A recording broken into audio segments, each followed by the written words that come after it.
السلام علیکم۔ کتاب سدا سہاگن مستانی از مونس خان عظیمی کی پہلی قسم میں آپ کے اپنے چینل میلوڈی آف ڈیوائن پر خوش آمدید، اور آپ سب کے لیے دل کی گہرائیوں سے بہت ساری دعائیں۔ آج ہم جس کتاب کو سنانے اور سمجھانے جا رہے ہیں اس کا نام ہے سدا سہاگن مستانی از مونس خان عظیمی۔ یہ ایک حق اور باطل کا معرکہ ہے جس میں ایک کالا جادو کرنے والے اور حق کی طاقت کا ٹکراؤ بھی دکھایا گیا ہے۔ سامعین کے لیے آج کے اس تفصیلی جائزے کے اہم موضوعات یہ ہیں: پہلا، بچپن کے مشاہدات اور مادہ پرستی کا آغاز۔ دوسرا، رانی کی پراسرار بیماری اور خاندانی کشمکش۔ تیسرا، سائنس، منطق اور مافوق الفطرت قوتوں کا ٹکراؤ۔ اور چوتھا، مائی مستانی کی آمد اور حق و باطل کا معرکہ۔ چلیں اب ہم سٹارٹ کرتے ہیں۔ جی، تو آج کی اس گہری تحقیق کا جو اصل مقصد ہے نا، وہ محض کوئی ڈراونی یا سنسنی خیز کہانی سنانا بالکل بھی نہیں ہے، بلکہ ظاہر ہے یہ تو ایک بہت گہرا موضوع ہے۔ بالکل، ہمارا مقصد انسان کی عقل، ہماری یہ جو جدید سائنس ہے، اور اندیکھی قوتوں کے درمیان کی اس انتہائی باریک لکیر کو سمجھنا ہے، جہاں آ کر ہماری تمام منطق، مطلب ہماری ساری سائنس اور دلیلیں بالکل دم توڑ دیتی ہیں۔ ہم دیکھیں گے کہ کیسے ایک شخص جو صرف مادی چیزوں پر یقین رکھتا ہو، وہ اچانک ایک ایسی ناقابل فہم حقیقت سے ٹکراتا ہے۔ اچھا، یہ نقطہ بہت دلچسپ لگ رہا ہے مجھے۔ مطلب ایک ایسا انسان جو ان مافوق الفطرت باتوں کو مانتا ہی نہیں ہے، وہ ایسے حالات میں پھنس جاتا ہے۔ اگر میں صحیح سمجھ رہا ہوں تو مصنف کا یہ جو مادی نظریہ تھا، اس کی جڑیں ان کے بچپن کے کسی واقعے سے جڑی ہوئی ہیں، درست؟ جی، بالکل درست کہا آپ نے۔ دراصل کہانی کی بنیاد ہی قیام پاکستان کے فوراً بعد کے دور سے شروع ہوتی ہے۔ مصنف اس وقت محض ایک اسکول جانے والے بچے تھے، اور اس زمانے میں سڑکوں کے کنارے یا گلی محلوں میں مداریوں کے مجمع بہت عام ہوا کرتے تھے۔ مصنف روزانہ اسکول سے واپسی پر ایک مداری کو دیکھتے تھے جو بڑے عجیب و غریب کمالات دکھاتا تھا۔ اور ایک چھوٹے بچے کا ذہن تو ویسے ہی ان چیزوں سے بہت متاثر ہوتا ہے نا۔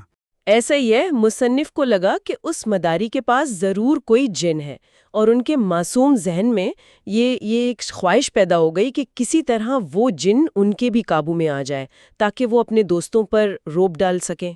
یعنی عام بچوں کی طرح ان کا بھی یہی خیال تھا کہ جو سمجھ نہ آئے وہ لازمی کوئی جادو یا جناتی عمل ہے؟ تو پھر ایسا کیا ہوا جس نے ان کی یہ ساری سوچ ہی بدل دی؟ ہوا کچھ یوں کہ مصنف نے اس مداری سے ضد لگا لی، اور آخرکار ایک دن بھرے مجمع میں اس مداری نے اپنے سب سے مشہور شعبدے کی حقیقت خود ہی کھول دی۔ وہ شعبدہ بہت مشہور تھا۔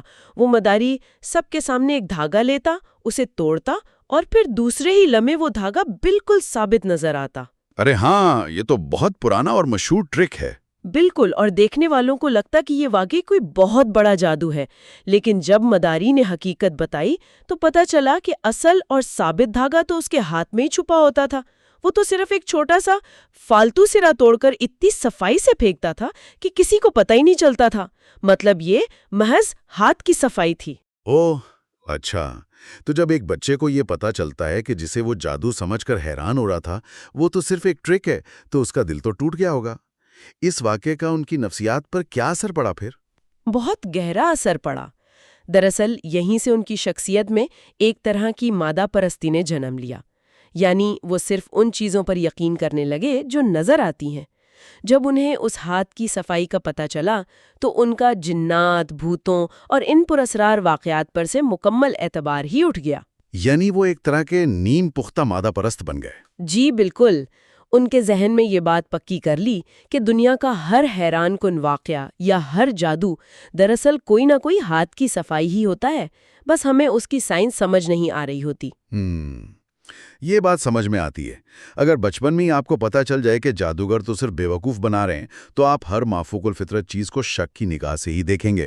لیکن مجھے یہ بتائیں کہ ان کی یہی مادہ پرستانہ سوچ آگے چل کر اس کہانی کے سب سے بڑے واقعے سے کیسے ٹکراتی ہے؟ وہ موڑ کیسے آتا ہے؟ موڑ اس وقت آتا ہے جب منظرنامہ حیدرآباد، سندھ کی طرف منتقل ہوتا ہے۔ مصنف کا خاندان وہاں ہجرت کر کے آباد ہوا تھا۔ ایک بہت ہی پرسکون اور ہنستا کھیلتا گھرانہ تھا۔ مصنف کی اپنی خالہ زاد بہن رانی اور اس کے بھائی شاہد کے ساتھ بہت گہری دوستی تھی۔ یہ تینوں کزنز ایک ساتھ پلے بڑے۔ اچھا، تو زندگی بالکل نارمل چل رہی تھی؟ بالکل عام گھرانوں جیسی زندگی گزر رہی تھی، لیکن پھر روزگار کے سلسلے میں مصنف کو کچھ سالوں کے لیے میرپور خاص جانا پڑا، اور جب وہ 3 سال بعد واپس آئے تو اس پرسکون گھر کا نقشہ ہی مکمل طور پر بدل چکا تھا۔ رانی، جو کبھی ایک ہنستی مسکراتی لڑکی تھی، وہ اب ایک گہری اداسی، خوف اور ایک بہت ہی پراسرار بیماری کے سائے میں تھی۔ تو اس دوران آخر ایسا کیا ہوا تھا؟ کیا خاندان میں کوئی جھگڑا ہوا تھا یا کوئی اور مسئلہ تھا جس نے رانی کی یہ حالت کر دی تھی؟ یہیں سے خالہ جان انہیں ایک ایسی خاندانی کشمکش کی داستان سناتی ہیں جس نے اس پورے طوفان کی بنیاد رکھی تھی۔ دراصل ان کے گھر کے بالکل سامنے ایک بہت امیر زمیندار کا بنگلہ تھا۔ وہ لوگ دہلی سے آئے ہوئے تھے اور ان کے پاس بے پناہ دولت اور زمینیں تھیں۔ ان کا ایک ہی اکلوتا بیٹا تھا جس کا نام اصغر تھا۔ اچھا۔ وہ لڑکا بظاہر بہت باادب تھا، محلے میں نظریں جھکا کر چلتا تھا، بزرگوں کی عزت کرتا تھا۔ تو اس زمیندار کی بیوی نے اپنے بیٹے کے لیے رانی کا رشتہ مانگ لیا۔ یہ تو ایک عام سی بات لگتی ہے نا، مطلب اگر لڑکا بھی بظاہر اچھا تھا، خاندان بھی امیر تھا، تو پھر مسئلہ کہاں پیدا ہوا؟ مسئلہ اس لڑکے کی ایک انتہائی خوفناک خامی تھی۔ وہ ایک عجیب و غریب قسم کے نشے کا عادی تھا، اور وہ نشہ ایسا نہیں تھا کہ بس عام حالت میں کر لیا۔ جیسے ہی شام ہوتی، سورج غروب ہوتا، اس پر اس نشے کا دورہ پڑتا تھا، اور وہ اپنے کمرے میں بند ہو کر عجیب حرکتیں کرتا تھا۔ جب خالہ جان کو اس بات کا علم ہوا تو انہوں نے اپنی بیٹی کی زندگی کے خاطر زمیندار کی بیوی کی منتوں اور اس لڑکے کی قسموں کے باوجود یہ رشتہ سختی سے مسترد کر دیا۔ ہاں، ظاہر ہے کوئی بھی سمجھدار ماں باپ اپنی بیٹی کو جان بوجھ کر آگ میں تو نہیں دھکیلیں گے نا، لیکن میرا خیال ہے کہ اس انکار کو اس امیر خاندان نے اتنی آسانی سے ہضم نہیں کیا ہوگا۔ آپ نے بالکل صحیح اندازہ لگایا۔ یہاں دولت اور کردار کا ایک بہت بڑا ٹکراؤ تھا۔ اس زمیندار خاندان کی انا کو یہ بات ہضم ہی نہیں ہو رہی تھی کہ کوئی ان کی اتنی بے پناہ دولت کے باوجود انہیں انکار کیسے کر سکتا ہے۔ ان کا خیال تھا کہ ان کے پیسے کے سامنے ہر کوئی جھک جائے گا۔ وہ جو ایک خاندانی غرور ہوتا ہے۔ جی بالکل۔ تو جب رشتہ مسترد ہوا تو ان کے دل میں ایک ایسا غصہ اور بدلہ لینے کی آگ پیدا ہو گئی جس نے رانی کی زندگی کو جہنم بنانے کا فیصلہ کر لیا۔ انسان جب اپنی انا کی تسکین نہیں کر پاتا تو وہ انتقام میں کس حد تک گر سکتا ہے، یہ اس کی ایک واضح مثال ہے۔ یہ واقعی بہت خوفناک ہے، لیکن انہوں نے وہ انتقام لیا کس طرح؟ میں جاننا چاہتا ہوں کہ اس کے بعد رانی کے ساتھ کیا ہوا جس کا تعلق اس مافوق الفطرت دنیا سے جڑتا ہے۔ تو رشتہ مسترد ہونے کے تقریباً 6-7 ماہ بعد گرمیوں کی ایک دوپہر تھی۔ گھر کے سب لوگ سو کے اٹھے تو انہوں نے رانی کو پلنگ پر بیٹھے دیکھا، لیکن اس کی آنکھیں نارمل نہیں تھیں، وہ دہکتے ہوئے سرخ انگاروں کی طرح تھیں۔ خالہ نے سوچا شاید گرمی کی وجہ سے طبیعت خراب ہو رہی ہے، تو انہوں نے پیار سے کہا کہ جا کر نہا لے۔ پھر کیا ہوا؟ رانی کا رد عمل ہوش اڑا دینے والا تھا۔ اس نے پلنگ سے چھلانگ لگائی، سیدھی صحن میں گئی اور کپڑے سکھانے والی رسیوں پر بندر کی طرح الٹا لٹک کر جھولنے لگی۔ ایک منٹ رکیے، یہ بات تھوڑی عجیب لگ رہی ہے مجھے۔ اگر کوئی شدید ذہنی دباؤ میں ہو یا اسے کوئی سائیکوٹک اٹیک آیا ہو تو انسان کے پٹھے بعض اوقات بہت زیادہ کھچ جاتے ہیں اور وہ غیر معمولی حرکتیں کر سکتا ہے۔ کیا یہ ممکن نہیں کہ رانی کو کوئی ہسٹیریا یا دورہ پڑا ہو؟ کیا مصنف نے فوراً ہی مان لیا تھا کہ یہ بھوت پریت کا چکر ہے؟ یہی تو اس واقعے کا سب سے اہم پہلو ہے۔ آپ بالکل مصنف کی طرح ہی سوچ رہے ہیں۔ مصنف، جو کہ پکا مادہ پرست تھا، اس نے بھی ان تمام باتوں کو سن کر فوراً یہی کہا تھا کہ یہ سب پرانی سوچ، وہم اور جہالت کی باتیں ہیں۔ اس نے بھی یہی استدلال دیا تھا کہ آج کے اس ترقی یافتہ دور میں جادو یا سائے جیسی باتوں پر یقین کرنا بے وقوفی ہے۔ وہ اسے مسلسل دماغی فطور یا شدید ہسٹیریا دا دورہ ہی سمجھتا رہا۔ ہاں، کیونکہ ان کا وہ بچپن والا نظریہ پکا ہو چکا تھا۔ بالکل۔ اور صرف مصنف ہی نہیں، رانی کے والد یعنی خالو نے بھی سب سے پہلے جدید سائنس ہی کا سہارا لیا تھا۔ تو پھر سائنس اور میڈیسن نے کیا کہا؟ ڈاکٹروں نے یقیناً کوئی تو میڈیکل وجہ بتائی ہوگی نا اس حالت کی۔ حیران کن طور پر سائنسی منطق یہاں آ کر بری طرح ناکام ہو گئی۔ خالو نے حیدرآباد اور کراچی کے تمام بڑے ڈاکٹرز، ماہرین نفسیات اور فزیشنز کو رانی کا معائنہ کروایا۔ ہر طرح کے ٹیسٹ ہوئے، لیکن تمام ڈاکٹروں کی متفقہ رائے یہی تھی کہ رانی جسمانی اور دماغی طور پر 100% تندرست ہے۔ اسے کوئی میڈیکل یا نفسیاتی بیماری نہیں ہے، کوئی ہسٹیریا نہیں ہے۔ یہ تو بہت حیران کن ہے۔ ایک طرف میڈیکل سائنس کہہ رہی ہے لڑکی بالکل ٹھیک ہے، اور دوسری طرف وہ رسیوں پر الٹی لٹک رہی ہے۔ بالکل، اور جب خالہ، خالو اور شاہد نے اسے روکنے کی کوشش کی تو وہ ایک لمبا جھونکا لے کر دروازے کی چوکھٹ پکڑ کر الٹی لٹک گئی۔ یہ انسانی طاقت اور کشش ثقل کے عام قوانین کے بالکل خلاف تھا۔ یہ واقعی رونگٹے کھڑے کر دینے والا منظر ہے۔ جب ڈاکٹروں نے ہاتھ کھڑے کر دیے تو پھر انہیں کیسے پتا چلا کہ یہ کالا جادو ہے؟ کیا رانی کے رویے میں کوئی اور بھی خوفناک تبدیلیاں آئی تھیں؟ جی، دوسری طرف جو عامل اور روحانی علاج کرنے والے تھے، ان کا متفقہ فیصلہ تھا کہ اس پر انتہائی سخت قسم کا کالا جادو کیا گیا ہے۔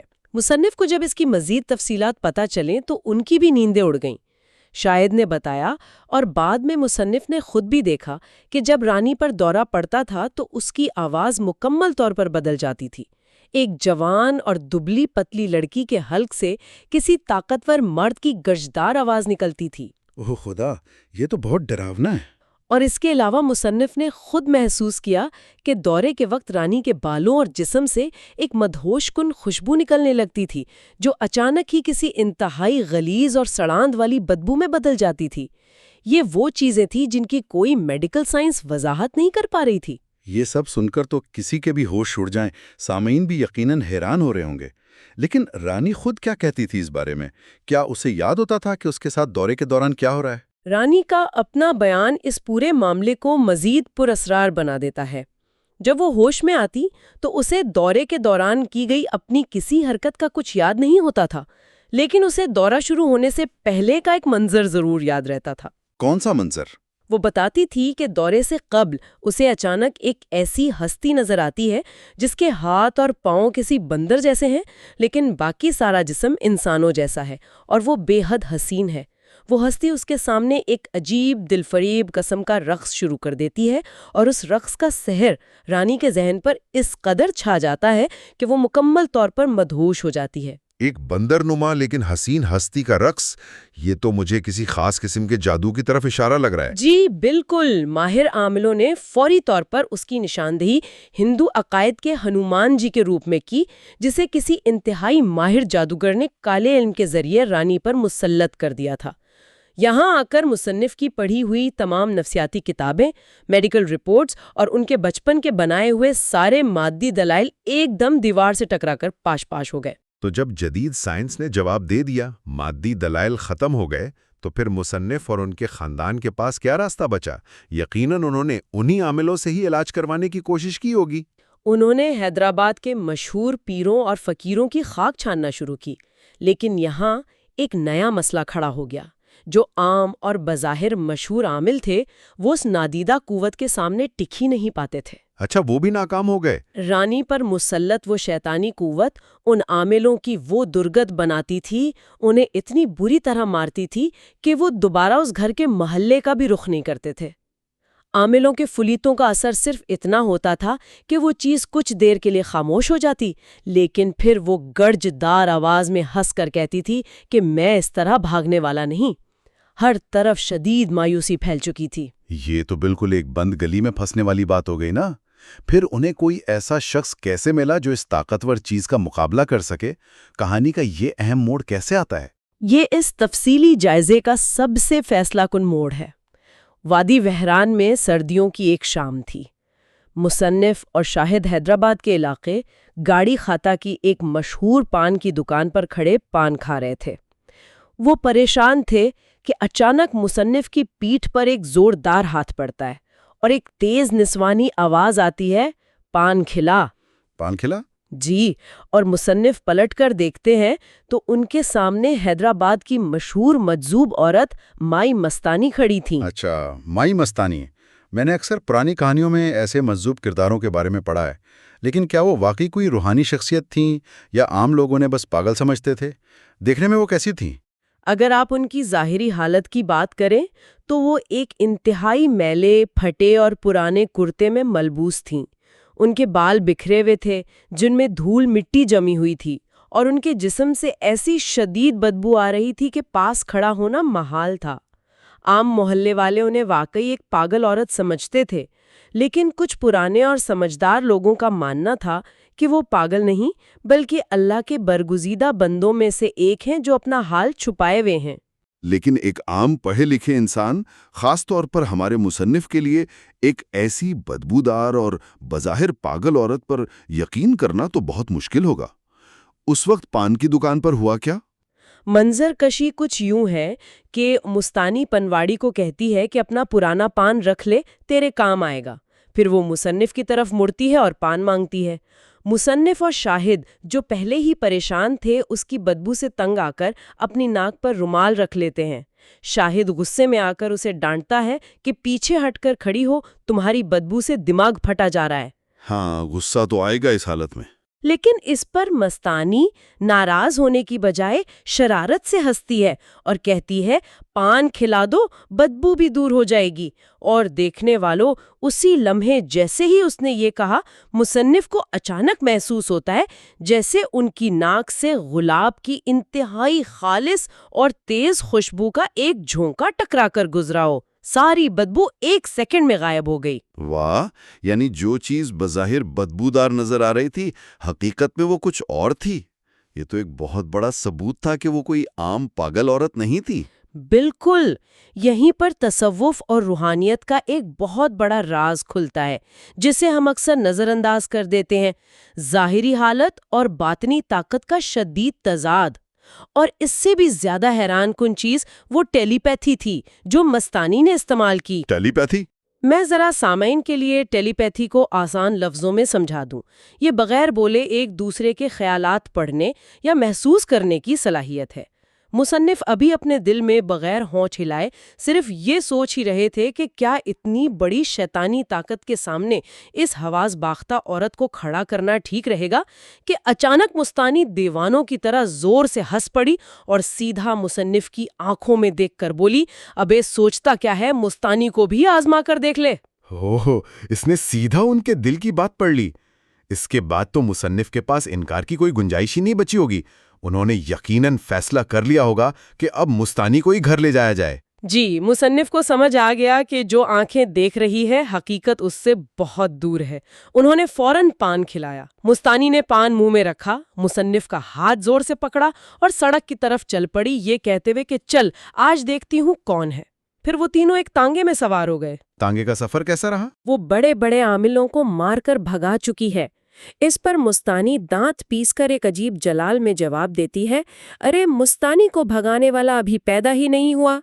پھر وہ تانگے والے سے مذاق کرتی ہے کہ تانگا تیز چلا، اور تانگے والا جو جواب دیتا ہے وہ سن کر مصنف کے مادی ذہن پر ایک اور ہتھوڑا لگتا ہے۔ تانگے والے نے ایسا کیا کہا؟ تانگے والا کہتا ہے، مائی تیرے ساتھ تو ہوائی جہاز بھی دوڑے تو وہ بھی نہیں بھاگ سکتا۔ تانگے والے کا یہ جملہ کچھ عجیب نہیں ہے؟ مطلب ایک گھوڑا گاڑی کی سپیڈ بھلا ہوائی جہاز سے کیسے تیز ہو سکتی ہے؟ کیا اس میں کوئی خاص اشارہ چھپا ہوا تھا؟ جی ہاں، یہ تانگے والے کا تبصرہ محض ایک مذاق نہیں تھا، بلکہ روحانیات کی ایک بہت بڑی اصطلاح طی المکانی کی طرف اشارہ تھا۔ آسان لفظوں میں طی المکانی کا مطلب یہ ہے کہ انسان وقت اور فاصلے کو سمیٹ لے، جیسے آپ ایک لمبے کاغذ کو موڑ کر اس کے دونوں سروں کو ملا دیں۔ عام لوگ بتاتے تھے کہ مائی مستانی کو اکثر ایک ہی وقت میں مختلف شہروں میں دیکھا گیا ہے۔ اچھا، یہ تو واقعی سائنسدان یا مادہ پرست انسان کا دماغ گھما دینے والی باتیں۔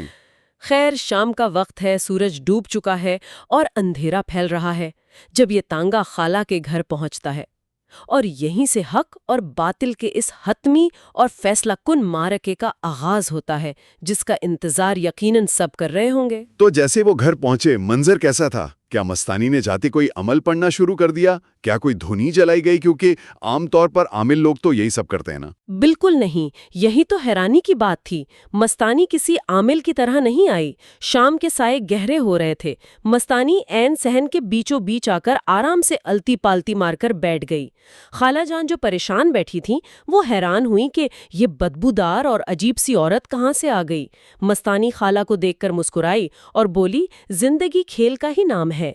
اور عین اسی لمحے رانی جو اپنے کمرے میں بند تھی اچانک دروازے پر نمودار ہو گئی۔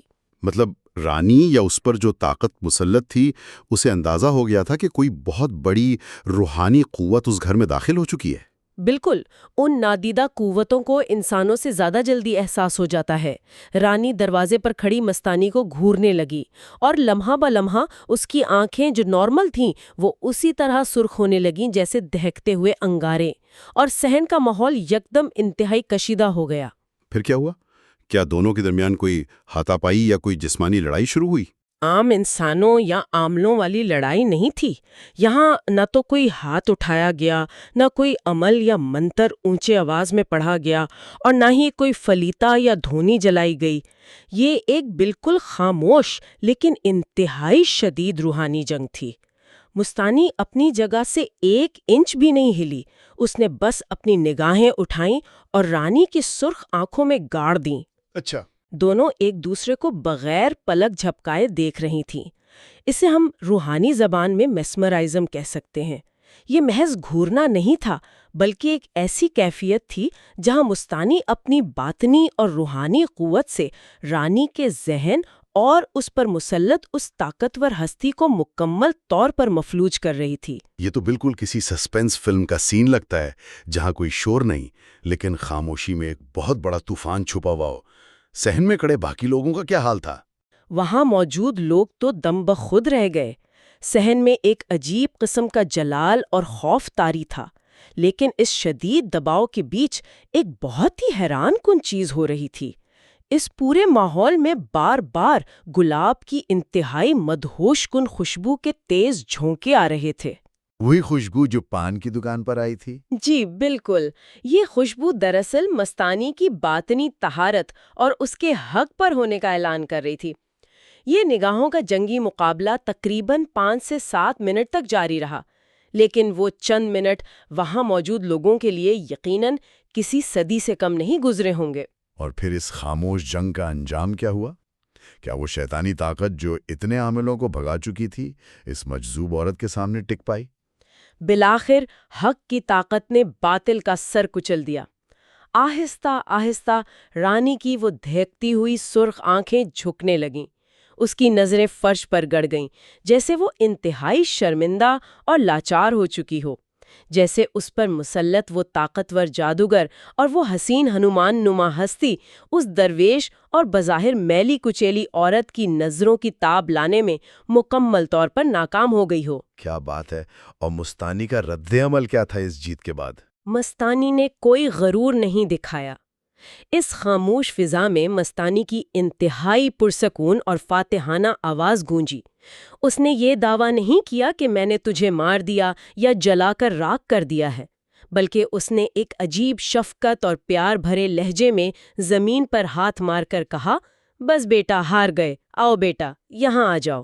کتنا پرسکون انداز ہے! اور یہ الفاظ محض ایک شکست کا اعلان نہیں تھے، یہ عقل، منطق، سائنس، غرور اور مادی دنیا کے ان تمام دعووں پر روحانیت کی ایک واضح اور حتمی فتح تھی۔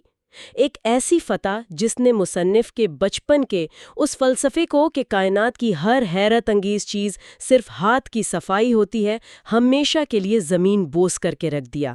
واقعی یہ سن کر انسان دنگ رہ جاتا ہے۔ ایک ایسی عورت جسے دنیا میلا، بدبودار اور پاگل سمجھ کر دھتکارتی تھی، اس نے بنا کچھ کہے محض اپنی نگاہ کی طاقت سے اس قدر خوفناک قوت کو گھٹنے ٹیکنے پر مجبور کر دیا۔ لیکن جب مستانی نے اسے بلایا تو کیا رانی وہاں سے ہلی؟ تو رانی اپنی جگہ کھڑی رہی، اس کی نظریں جھکی ہوئی تھیں۔ تو مستانی نے مسکرا کر ایک اور جملہ کہا، ایسے نہیں مانو گے۔ اور کہانی یہاں ایک ایسے زبردست تجسس پر رکتی ہے جو ہمیں یہ جاننے کے لیے بے چین کر دیتا ہے کہ آگے کیا ہوا۔ یہ تو واقعی ایک ایسا مقام ہے جہاں انسان سوچنے پر مجبور ہو جاتا ہے کہ ہم جن چیزوں کو سائنس کے ترازو میں تولنے کی کوشش کرتے ہیں ان کی حقیقت کتنی مختلف ہو سکتی ہے۔ بالکل، اور اس پوری داستان کے بعد ہمیں ایک نئے زاویے سے سوچنا ہوگا۔ ہم آج جسے مافوق الفطرت یا جادو کہتے ہیں، ذرا سوچئے چند 100 سال پہلے جب ریڈیو ویوز، ایکس ریز یا بیکٹیریا دریافت نہیں ہوئے تھے تو ان اندیکھی چیزوں کے اثرات کو بھی تو لوگ جادو یا معجزہ ہی سمجھتے تھے نا؟ کیا یہ ممکن نہیں کہ جسے ہم آج کل روحانی توانائی، تیل مکانی یا ٹیلی پیتھی کہہ کر رد کر دیتے ہیں، وہ دراصل کائنات کی ایک ایسی ترقی یافتہ اور خالص سائنس ہو جسے ناپنے کے آلات اور کیمرے ہم نے ابھی تک ایجاد ہی نہیں کیے؟ یہ بہت گہری بات ہے۔ کیا ہماری ظاہری آنکھیں اور ہماری محدود لیبارٹریاں اتنی بڑی کائنات کو سمجھنے کے لیے کافی ہیں، یا ہمیں اس کے لیے باطنی یقین کی ایک نئی آنکھ کھولنے کی ضرورت ہے؟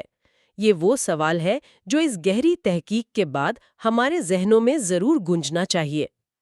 آپ کا بہت شکریہ کہ آپ نے ساری پوڈ کاسٹ سنی اور دیکھی۔ امید ہے کہ اس سے آپ کے اندر ایک جذبہ اور جستجو پیدا ہوئی ہوگی کچھ سیکھنے کی۔ اگر آپ نے چینل میلوڈی آف ڈیوائن کو سبسکرائب نہیں کیا تو پلیز کر لیں، لائک کر دیں ویڈیو کو، اور اسے ان لوگوں کو فارورڈ کریں جن کے بارے میں آپ کا خیال ہے کہ وہ اس قسم کا روحانی مواد سننے میں دلچسپی رکھتے ہیں جو آپ کو سکھاتا اور آپ کی روحانی نشو و نما کرتا ہے۔ بہت دعا کے ساتھ اللہ حافظ ٹو آل۔